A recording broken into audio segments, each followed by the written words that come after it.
70, 80, 90-an kenangan masa lalu channel.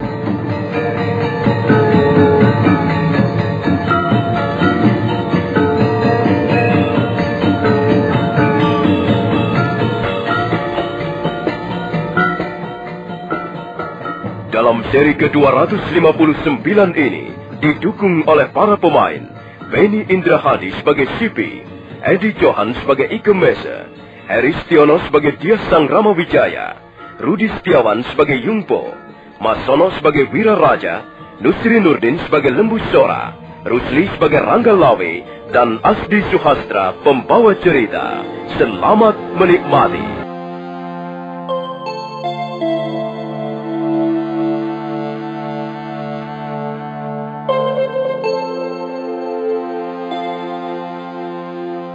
Semula Panglima Ike Mese menolak memberikan izin Dias Sang Ramawijaya yang ingin kembali ke Pedukuhan Majapahit.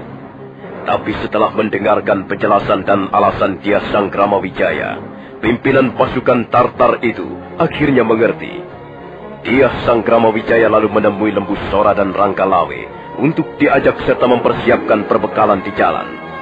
Menjelang sore hari, Dias Sang Ramawijaya berikut prajurit-prajurit Majapahit segera berangkat meninggalkan Istana Kediri.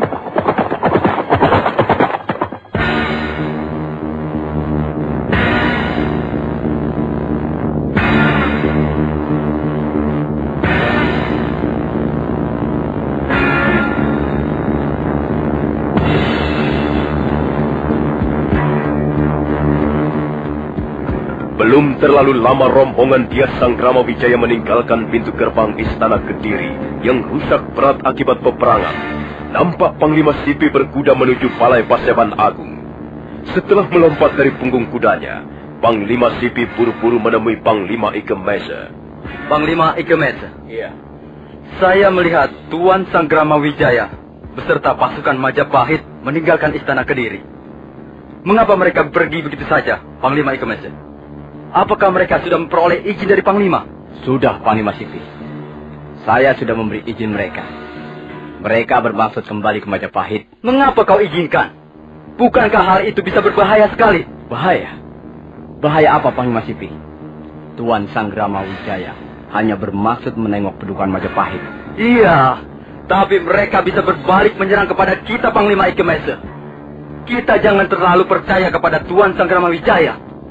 Bagaimana kalau misalnya mereka tiba-tiba mengumpulkan rakyat Majapahit dan rakyat dari desa-desa lain, kemudian bersama-sama menyerbu prajurit-prajurit kita di Istana Kediri ini? Saya sama sekali tidak pernah berpikir sejauh itu, Panglima Sipi. Saya cukup percaya pada kemauan baik Tuan Sang Ramawijaya. Dia minta izin untuk kembali ke Majapahit guna mempersiapkan surat pernyataan menyerah. Di samping itu, dia juga akan memberikan kenang-kenangan kepada kita selama di Tanah Jawa. Dia bermaksud mempersembahkan 2 orang putri Majapahit untuk kaisar kita, Kaisar Kubilai Khan. Dan lagi, saya memberikan batas waktu tidak lebih dari 30 hari. Dalam waktu 30 hari itu, Tuan Sang Ramawijaya sudah harus kembali ke Istana Kediri untuk menyerahkan surat. Tapi kepergian mereka tetap membuat hatiku tidak enak, Panglima Ike Mese. Kita tidak bisa menjadi tenang selama menikmati kemenangan di Istana Kediri. Seharusnya Panglima Ike Mese jangan mengizinkan mereka untuk pergi begitu saja. Sudahlah, Panglima Sipi. Kalau Panglima tidak merasa tenang, baiklah, kita kirim beberapa orang prajurit Tartar untuk mengawasi mereka. Nah, begitu lebih baik, Panglima Ike Mese. Dengan diawasi prajurit-prajurit Tartar, saya kira mereka tidak bisa terlalu bebas melakukan sesuatu apapun juga. Kalau begitu, biarlah urusan ini kita serahkan saja kepada perwira Yungpo. Kita mempunyai tugas-tugas lain yang lebih penting, Panglima Sipi. Kita harus menghitung dan memilih harta kekayaan Istana Kediri untuk kita bawa kepada Kaisar Kubilai Khan sebagai oleh-oleh dari Tanah Jawa. Kaisar pasti akan gembira dan bangga sekali mendengar kemenangan kita ini, Panglima Sipi. Panglima Ike Mese. Iya. Apakah cukup banyak harta yang akan kita bawa ke negeri Mongolia? Iya. Barangkali kita membutuhkan sebuah kapal khusus untuk mengangkut barang-barang itu. Ada berpuluh-puluh macam rakamnya. Guci-guci dari Kuningan, tembaga yang berlapis emas. Jumlahnya cukup banyak. Juga perhiasan-perhiasan dari berlian dan permata-permata yang cukup mahal harganya. Semuanya merupakan kerajinan yang sangat tinggi nilainya. Dengan membawa barang-barang ini untuk oleh-oleh, saya kira Kaisar Kubilai Khan tidak begitu kecewa karena kegagalan kita menghukum Prabu Kertanegara. Baiklah, Panglima Ike Mese. Saya akan segera menghubungi Perwira Yungpo. Hati saya masih tidak senang sebelum mengirim prajurit-prajurit Tartar untuk mengawasi Tuan Sangramawijaya.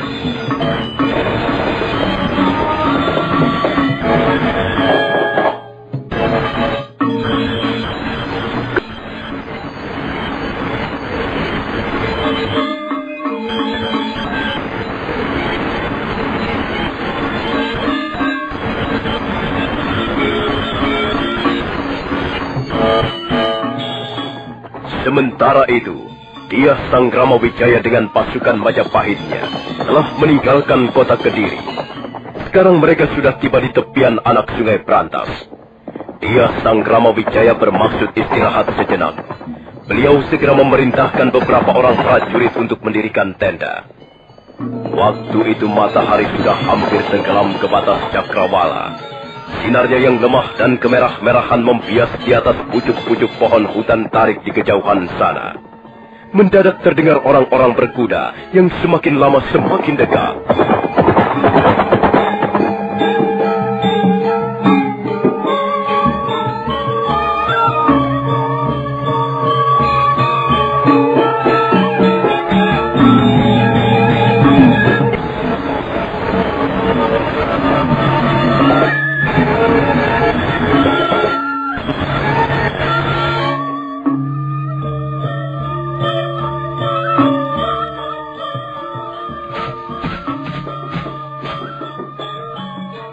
Kalau tidak salah, Tuan adalah Perwira Yungpo.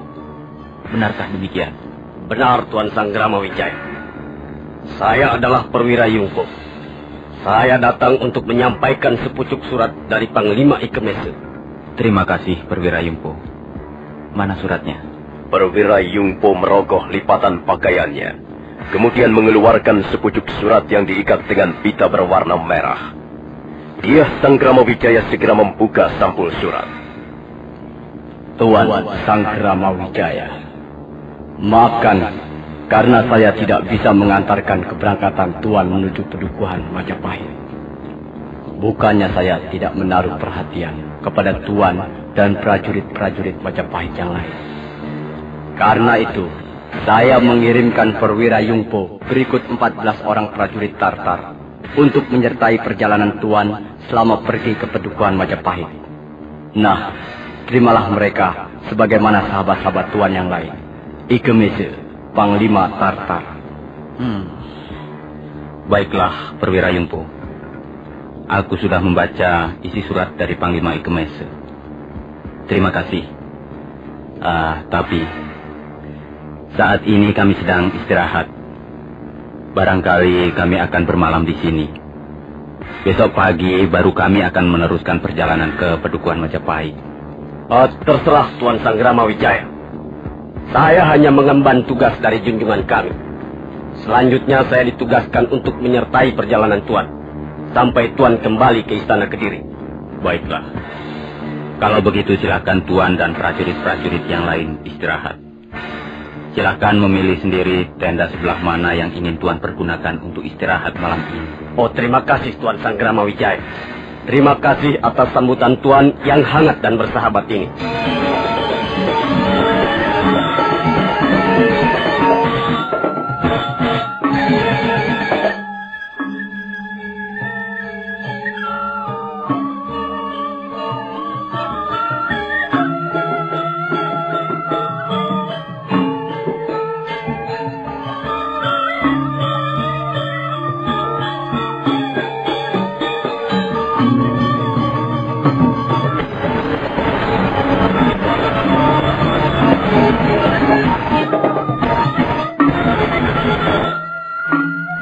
Pada malam harinya, Diah Sangramawijaya membicarakan perihal surat dari Panglima Ike Mese dengan Arya Wiraraja.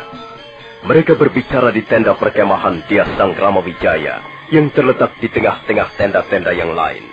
Oh, jelas surat itu mengandung kecurigaan, Gusti. Rupanya Panglima Ike Mese sudah mencium gelagat yang kurang baik. Kemudian mengirimkan perwira Yungpo untuk mengawasi kita semua, Gusti. Hamba juga mendapat kesan seperti itu, Gusti. Mereka pasti mencurigai kita. Karena itu, sebaiknya kita segera bertindak, Gusti. Iya. Lalu bagaimana pendapat Tuan Wiraraja? Benar apa yang dikatakan Adi Lembusuro, Gusti. Kita memang harus segera bertindak. Perwira Yungpo berikut 14 orang prajurit Tartar harus segera dibungkam untuk selama-lamanya. Apakah hal itu tidak menyalahi aturan permainan Tuan Wiraraja? Soalnya kita sudah dipojokkan, Gusti. Mereka yang lebih dulu menyalahi aturan permainan. Mereka telah merebut kemenangan kita atas pertempuran melawan bala tentara Kediri. Bahkan sekarang mereka merampok harta kekayaan istana Kediri untuk diri mereka sendiri, Gusti. Benar, Gusti Sangkrama Wijaya. Hamba juga tidak rela melihat Gusti dipandang rendah oleh panglima-panglima tentara asing. Kita habisi saja mereka semua malam ini, Gusti. Hamba merasa sakit hati, karena prajurit-prajurit Majapahit dianggap seperti pupuk bawang saja. Kalau begitu, baiklah. Kita memang tidak mempunyai pilihan yang lain, kecuali membereskan mereka malam ini juga. Tetapi, kita harus mencari akal supaya tindakan kita tidak terlalu menyolok. Maaf, Gusti. Barangkali hamba mempunyai siasat yang cukup jitu. Hamba kira Adi Lembusuro, Ronggolawe, dan Kebu Anabrang dapat membereskan mereka tanpa harus menimbulkan kecurigaan yang lebih besar, Gusti. Oh, bagaimana siasatmu itu, Kakang Wiraraja? Coba jelaskan. Kau, Ronggolawe, dan Kebu Anabrang menyamar sebagai perampok-perampok hutan. Kalian bertiga jangan mengaku sebagai orang-orang Majapahit. Kalian datang ke tenda perkemahan ini untuk merampok. Dan yang menjadi sasaran kalian adalah tenda yang dihuni oleh prajurit-prajurit Tartar itu. Saya kira siasat ini cukup sederhana, bukan? Iya, Kakang. Saya tahu apa yang kau maksudkan. Maaf, Gusti. Iya. Hamba kira siasat itu cukup jitu untuk kita laksanakan. Kalau begitu, hal itu kuserahkan padamu, Paman Lembusura. Kalau misalnya kalian membutuhkan tenaga prajurit-prajurit Majapahit, katakan saja. Hamba rasa tidak perlu, Gusti. Untuk membereskan mereka, cukup kami bertiga saja.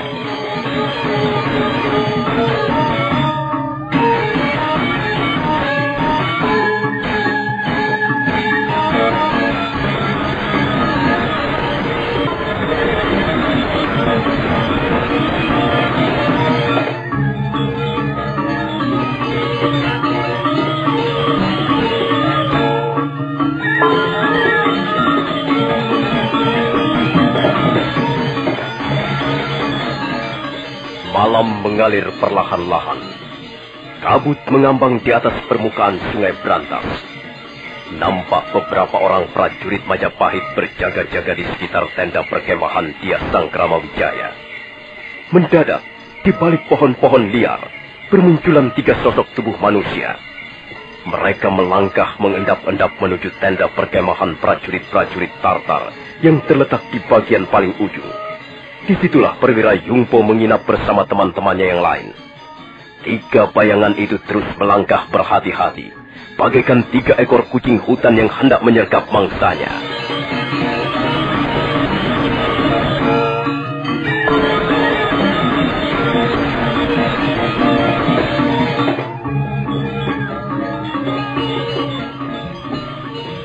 Tiga sosok bayangan itu yang tidak lain adalah Lembusura, Ranggalawe, dan Kebu Anabrang menghentikan langkah-langkahnya di dekat tenda perkemahan prajurit-prajurit Tartar.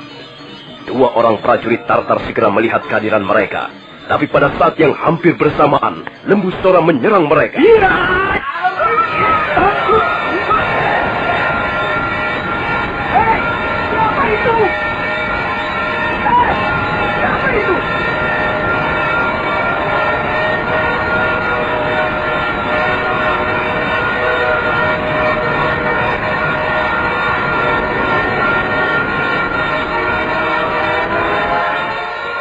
Kurang ajar! Siapa kalian?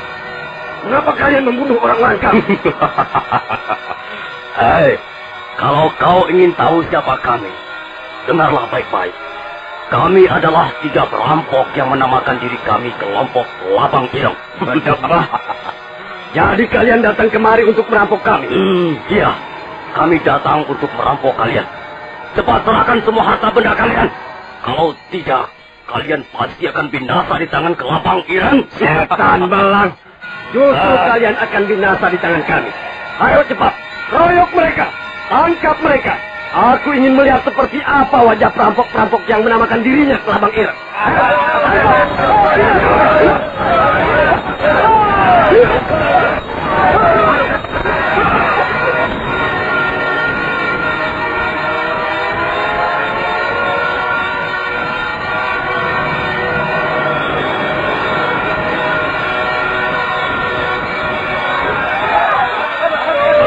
Yungpo dan 14 orang prajurit Tartar segera maju menyerang.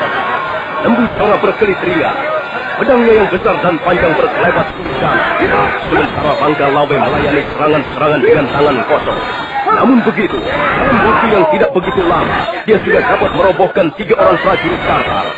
Sementara itu, Kebo Anabrang sama halnya dengan Lembu Sora menggunakan pedangnya yang berukuran besar untuk membabat lawan-lawannya. Melihat prajurit-prajuritnya banyak yang terbunuh, Perwira Yungpo menjadi cemas. Kemudian dia meloncat melarikan diri dan segera naik ke atas punggung kudanya.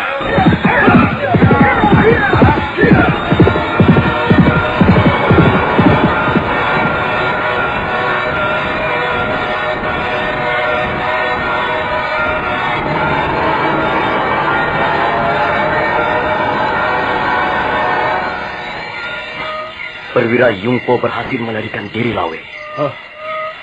Bagaimana yang lain-lainnya, Paman Lembu Sora? Yang lainnya semuanya sudah terbunuh. Tak ada yang tersisa.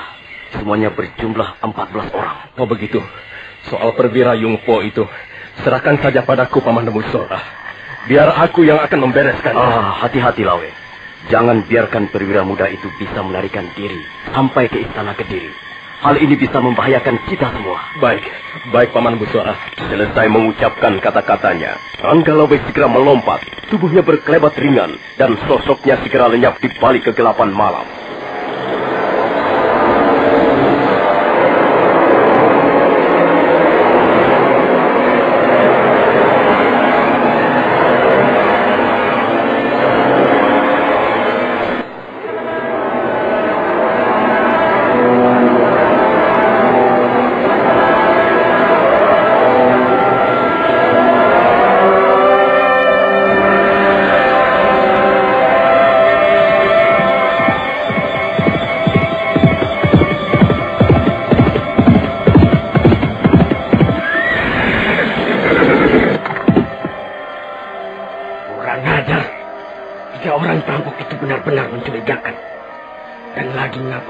Prajurit Majapahit tidak menolong kami.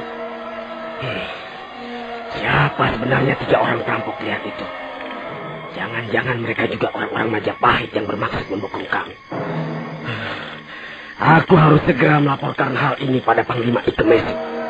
Tuan Sanggrama Wijaya itu memang patut untuk dicurigai.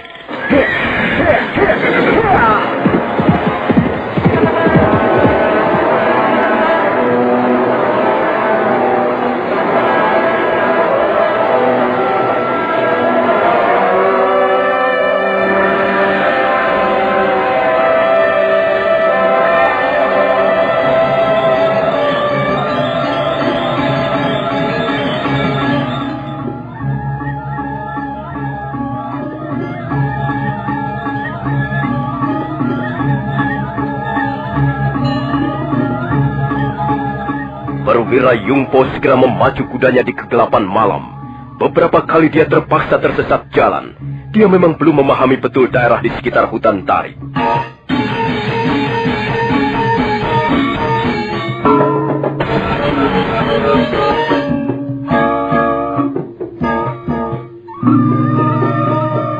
Nah, bagaimanakah kisah selanjutnya? Apakah Perwira Yungpo akhirnya dapat berhasil mencapai istana Kediri dengan selamat? Saudara pendengar, silakan menunggu seri berikutnya. Sampai jumpa.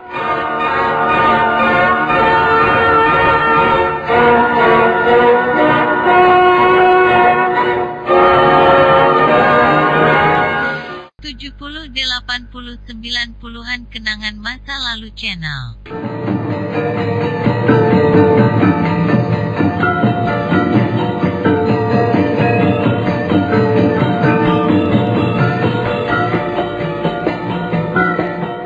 Dalam seri ke-260 ini didukung oleh para pemain Rudi Setiawan sebagai Yungpo, Rusli sebagai Rangga Lawe, Nusri Nurdin sebagai Lembu Sora, Heri Stiono sebagai Tias Sanggrama Wijaya, Ivonero sebagai Sakawuni, Peter Pan sebagai Banyak Kabuk, Ferry Fadli sebagai Arya Kamandanu, dan Asdi Suhastra pembawa cerita.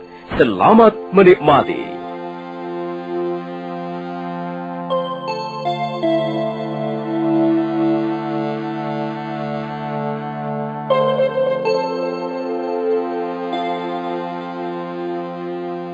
Ketika sedang istirahat di dalam tenda perkemahannya, perwira Yungpo dengan prajurit-prajurit Tartar diserang oleh 3 orang yang mengaku sebagai kelompok perampok.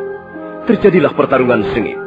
14 orang prajurit Tartar segera terbunuh oleh Lembu Sora, Kebo Anabrang, dan Rangga Lawe. Perwira Yungpo sempat melarikan diri. Perwira muda itu mencurigai peristiwa yang baru saja dialaminya. Karena itu dia segera ingin tiba di istana Kediri untuk melaporkan pada Panglima Ike Mese.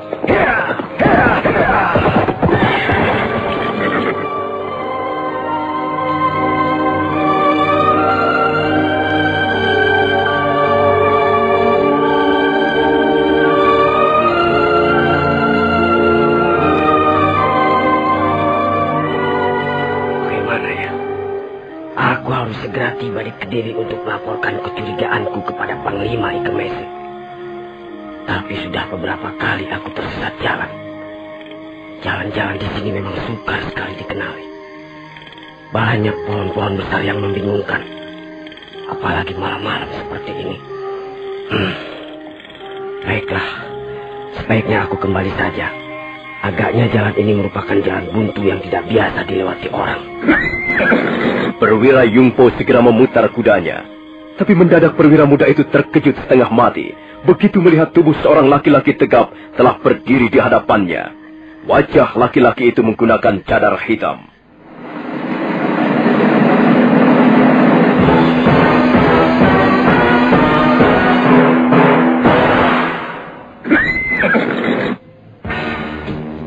Hei! Rupanya kau mengikuti aku ya? Kau terlalu berani, Yungpo. Kau seorang perwira muda yang terlalu berani. Tapi kurang perhitungan. Hei, kau tahu namaku? Siapa kau ini sebenarnya? Aku memang tahu namamu, Yungpo. Tapi kau tidak perlu tahu siapa aku. Kau hanya boleh tahu bahwa aku adalah salah satu di antara pendekar perampok Kelabang Ireng. Aku tidak percaya. Kau pasti orang Majapahit, orang suruhan Sanggrama Wijaya. Kalian bermaksud mengelabui aku. Kalian pasti mempunyai siasat yang licik. Kalian sengaja hendak menyingkirkan kami. Karena kalian bermaksud merencanakan sesuatu yang buruk terhadap bala tentara Tartar. Aku tidak mempunyai hubungan apa-apa dengan orang yang bernama Sanggrama Wijaya. Aku hanyalah seorang perampok. Bohong. Kau pasti kaki tangan Sanggrama Wijaya. Oh, orang-orang Majapahit tidak bisa dipercaya. Tidak bisa dipegang janjinya. Mereka bermaksud meliciki kami, bala tentara Tartar. Hei, dengar. Apa yang telah kalian rencanakan tidak mungkin terlaksana. Aku akan segera melaporkan peristiwa ini kepada Panglima Ike Mese. Dan kalian semua akan segera berhadapan dengan kekuatan pasukan Tartar. Apa kalian tidak gentar? Apa kalian ingin mengikuti jejak dan nasib prajurit-prajurit Kediri?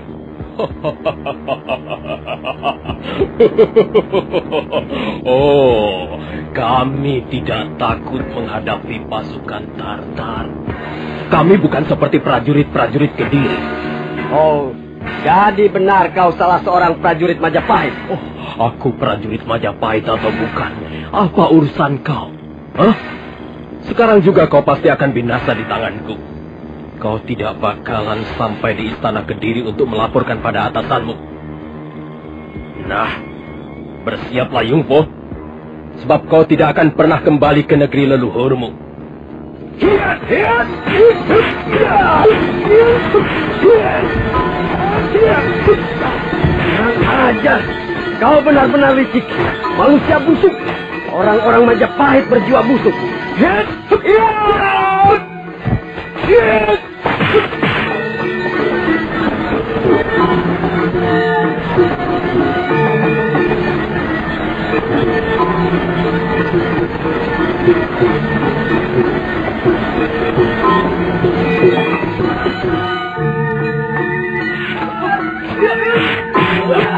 Perwira Yungpo segera menghunus pedangnya. Selanjutnya dia menyerang laki-laki tiga perkasa yang tidak lain adalah Rangga Lawe. Pertempuran sengit segera terjadi. Perwira muda itu terus menghambur bersama babatan-babatan pedangnya yang cukup berbahaya. Tapi Rangga Lawe hanya melayaninya dengan tangan kosong. Perwira muda itu memang gagah berani, tapi kemampuannya masih jauh dibandingkan dengan lawannya. Suatu ketika, Rangga Lawe dapat mencuri kelengahan perwira Yungpo. Cepat kilat tangannya menyambar pundak perwira muda itu dan memutirnya ke belakang. Terdengar gemertak bunyi tulang patah. Perwira Yungpo mengerang kesakitan.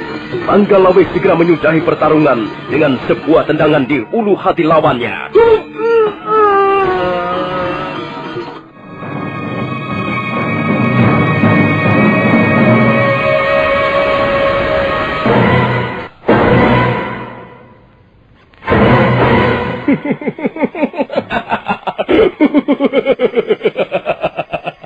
Ternyata tidak seberapa hebat perwira Tartar. Namun begitu mereka sudah berani berbuat sombong. Mereka enak-enak merayakan pesta kemenangan. Dan kami hanya disuruh menonton saja. Dia sudah mampus rupanya. Tapi aku tidak boleh membiarkan mayatnya tergeletak di sini. Sebaiknya ku seret saja dan ku buang ke Sungai Berantas.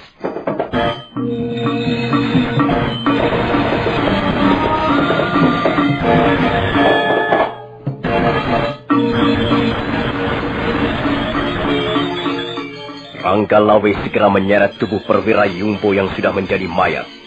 Setelah tiba di tepian anak Sungai Berantas, tubuh itu ditendangnya ke arah sungai.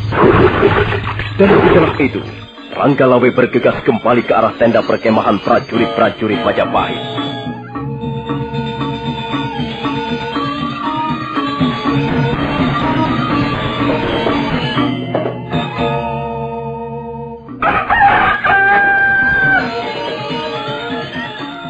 Cahaya matahari mulai merekah di ufuk timur. Nampak prajurit-prajurit Majapahit membenahi tenda-tenda perkemahan bekas tidurnya semalam. Dia Sanggrama Wijaya, Arya Wiraraja, Lembu Sora, dan yang lain lagi nampak sedang berbincang-bincang di luar tenda. Lembu Sora kelihatan lega begitu melihat munculnya Rangga Lawe. Bagaimana, Rangga Lawe? Beres, Paman Lembu Sora. Perwira Yungpo itu sudah binasa di tanganku. Mayatnya aku lemparkan ke Sungai Berantas sana. Kalau begitu, tidak ada yang perlu dicemaskan lagi. Semua prajurit-prajurit Tartar sudah dapat dibungkam mulutnya. Tapi sebaiknya kita harus menghilangkan bekas-bekas pembunuhan ini. Mayat-mayat mereka sudah dikuburkan dengan rapi, Gusti. Bahkan kuda-kuda mereka pun sudah dilucuti. Segala ciri-ciri yang menunjukkan keprajuritan Tartar sudah dibuang atau ditanam di dalam tanah. Saya kira sudah tidak ada bekasnya lagi, Gusti. Nah, kalau begitu sebaiknya sekarang juga kita meneruskan perjalanan ke Majapahit. Lembu Sora, Rangga Lawe, Kebo Anabrang, serta yang lain-lain segera memerintahkan agar prajurit-prajurit Majapahit mempersiapkan diri untuk meneruskan perjalanan. Sebentar kemudian, mereka pun sudah di tengah perjalanan menuju padukuhan Majapahit.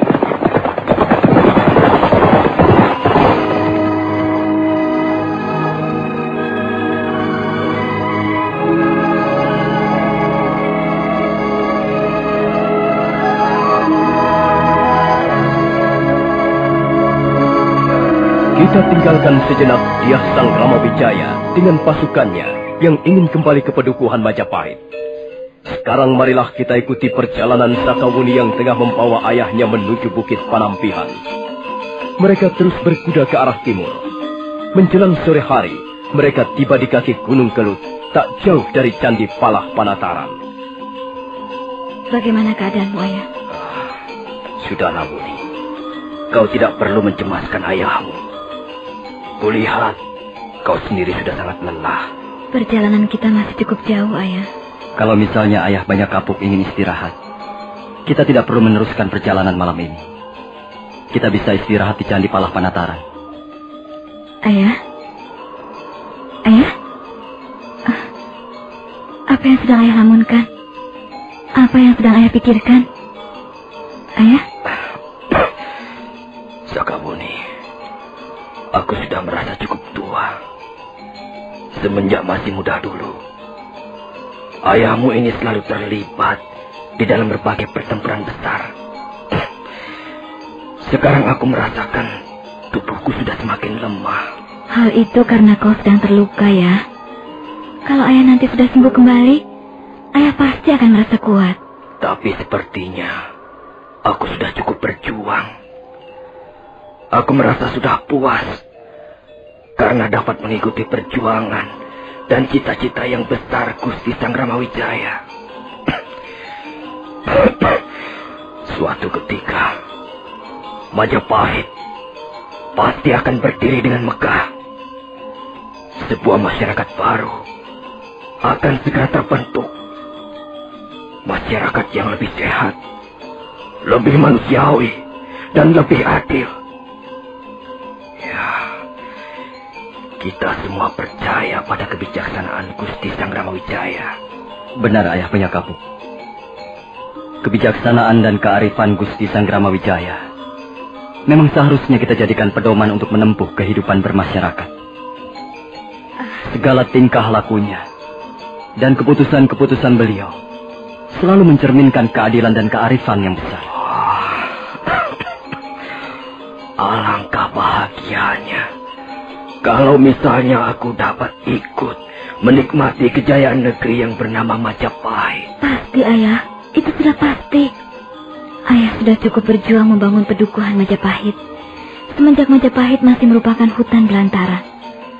Bahkan Ayah ikut mendampingi Gusti Sang Ramawijaya selama menjadi pelarian sampai ke Kadipaten Sumenep. Andil Ayah cukup besar di sini. Pengorbanan Ayah cukup besar. Ayah sudah memberikan segala-galanya untuk Majapahit. Sudah pasti Ayah harus ikut menikmati hasil perjuangan itu. Sakawuni, apakah kesempatan itu kira-kira masih ada, anakku? Kenapa tidak, Ayah? Ayah akan segera sembuh. Dan setelah sembuh nanti, kita semua akan segera kembali ke Majapahit untuk bergabung bersama Gusti Sang Ramawijaya. Majapahit adalah milik kita bersama. Majapahit menjadi harapan kita bersama. Harapan seluruh rakyat yang mendambakan keadilan serta kebenaran muncul di permukaan bumi ini. Sang Hyang Widi, masihkah kau beri aku kesempatan untuk melihat negeri yang bernama Majapahit? Ayah? Ayah? Ayah? Dia pingsan lagi, Buni. Luka-lukanya memang cukup berat. Ayah.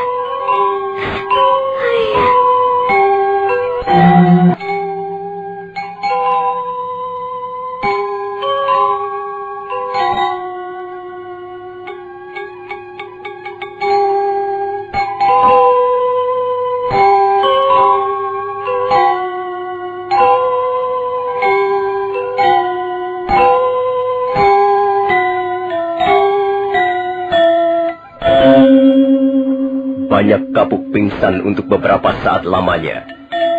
Setelah sadar, Arya Kamandanu segera mengajak mereka meneruskan perjalanan. Dalam perjalanan menuju Bukit Parampihan, beberapa kali Banyak Kapuk tidak sadarkan dirinya. Akhirnya, setelah 2 hari 2 malam berada di dalam perjalanan, mereka pun tiba di Candi Kidal. Malam telah menggerayangi daerah di sekitar Candi Kidal ketika mereka mulai naik ke atas tangga untuk mencari tempat bermalam.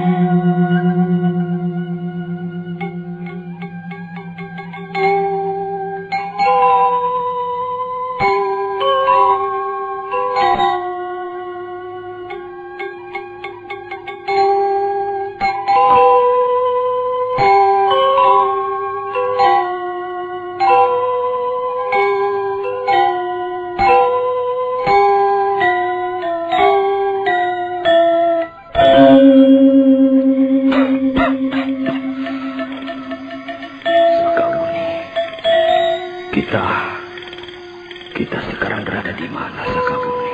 Kita bermalam di Candi Kidal, Ayah. Besok pagi kita akan meneruskan perjalanan Ayah Banyak Kapuk. Menjelang sore hari besok, kita pasti sudah akan tiba di puncak Bukit Panampihan. Sudah lama sekali. Sudah hampir 20 tahun. Aku tidak melihat lagi ibumu, Muni. Apakah dia sekarang masih cantik? Oh, ibu masih tetap cantik, Ayah. Ibu masih cantik seperti dulu. Tanyakan saja pada Kamandanu, kalau Ayah tidak percaya. Sakawuni mirip sekali dengan ibunya Ayah Banyak Kapuk. Seperti pinang dibelah dua. Seperti jambe sinikar. Aku malu sekali, Muni. Sebenarnya aku tidak mempunyai keberanian untuk menemui ibumu. Ayah tidak usah memikirkan yang bukan-bukan. Biarlah nanti aku yang akan mengatakan pada ibu. Dan pasti ibu mau menolong Ayah. Aku menyesal sekali. Semua ini karena kesalahanku. Aku adalah seorang laki-laki yang tidak bertanggung jawab. Aku telah menelantarkan hidup seorang gadis. Dan akibatnya, dia menderita, terlunta-lunta, dan merana sepanjang hidupnya. Bukan hanya itu, kau pun ikut menderita karena perbuatan ayahmu, Muni. Sudahlah, Ayah. Ayah tidak usah menyesali apa yang sudah terjadi. Saya sudah memaafkannya kok. Dan saya kira ibu juga akan memaafkan Ayah. Alangkah bahagianya kalau kita bertiga nanti bisa hidup bersama-sama, Ayah. Aku pun berharap demikian, Muni.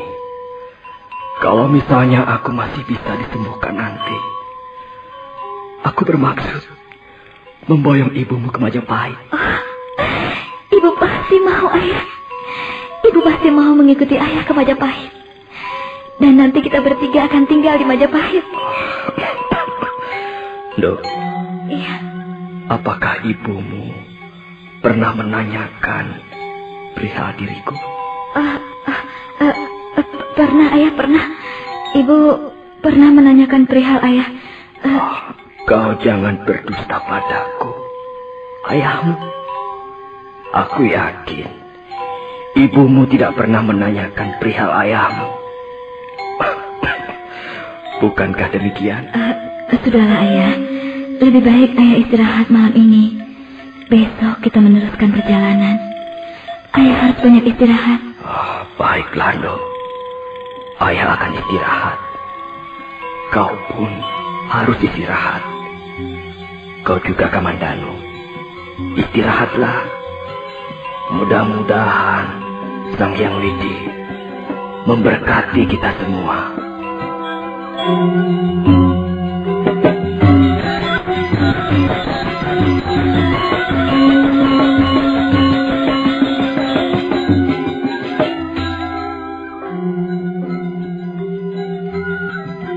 Malam mengalir tenang. Candi Kidal diliputi kesunyian yang banyak mengandung arti. Sakawuni hampir tidak bisa tidur. Sebentar-sebentar dia terbangun karena mendengar ayahnya merintih perlahan.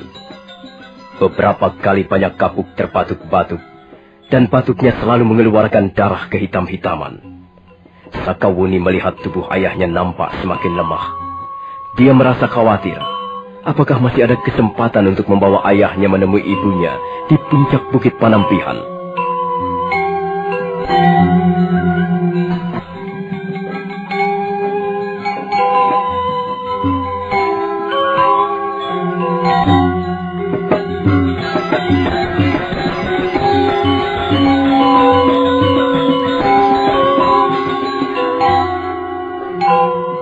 Nah, saudara pendengar, bagaimanakah kisah selanjutnya? Apakah Banyak Kapuk akhirnya bisa disembuhkan? Dan bagaimana sikap Ayu Pupuh, ibu Sakawuni yang selama ini merasa disakiti oleh Banyak Kapuk, yang pernah menjadi kekasihnya dulu? Saudara pendengar, silahkan menunggu seri berikutnya. Sampai jumpa.